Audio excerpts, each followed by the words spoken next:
好，我係體育頻道嘅 Anna。第15屆全運會即將開幕啦，相信大家同我一樣都非常期待去參加呢場體育盛宴，好想快啲入場一睹全國精英運動員嘅風采啊！澳門承辦全運會嘅好處真係多羅羅啊！可以拉動旅遊同消費，直接刺激酒店、餐飲、零售同交通行業嘅消費需求。透過直播各項嘅澳門承辦賽事，可以直接宣傳到澳門嘅體育加旅遊嘅特色，突出澳門文化、體育與休閒旅遊嘅綜合吸引力，提升長期旅遊嘅吸引力，可以塑造澳門成為體育之都嘅新名片啊！今屆全運會，澳門承辦5個比賽項目，共喺7個場館內比賽，其中排球女子成年組分別喺威尼斯人綜藝館及澳門東亞運動會體育館 A 館舉行。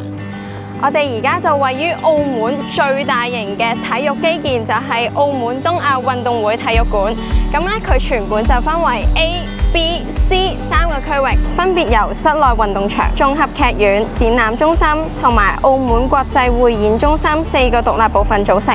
而家亦都係多個體育項目嘅集訓基地。威尼斯人綜藝館喺澳門威尼斯人酒店入面，可以容納到14000人㗎，係舉辦世界級體育盛事嘅理想場地。威尼斯人綜藝館位於澳門路氹城金光大道，喺關閘或者愛港碼頭嘅朋友仔可以乘坐威尼斯人酒店嘅穿梭巴士直達比賽場館。喺澳門國際機場，大家可以乘坐澳門輕軌由機場站坐到路氹西站落車，就可以抵達比賽場地㗎啦。至於喺橫琴口岸，亦都可以乘坐澳門輕軌由橫琴站坐到去蓮花站，再轉車去到路氹西站，亦都可以輕鬆抵達比賽場館。而澳門東亞運動會體育館可以喺關閘廣場乘坐51號巴士直達，喺港澳碼頭可以乘坐28A 巴士去到亞馬拉前地，再轉乘50號巴士就可以到達㗎啦。喺澳門國際機場可以乘搭51A 去到蓮花園營地落車，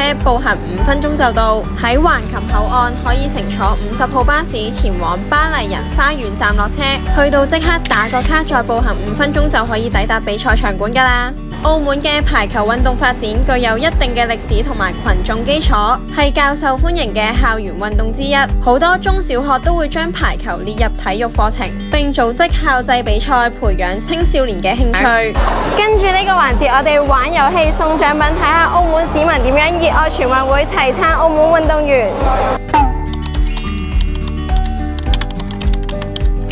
12月8號。塔石啦，綜藝館，全城期待，我撐澳門運動員。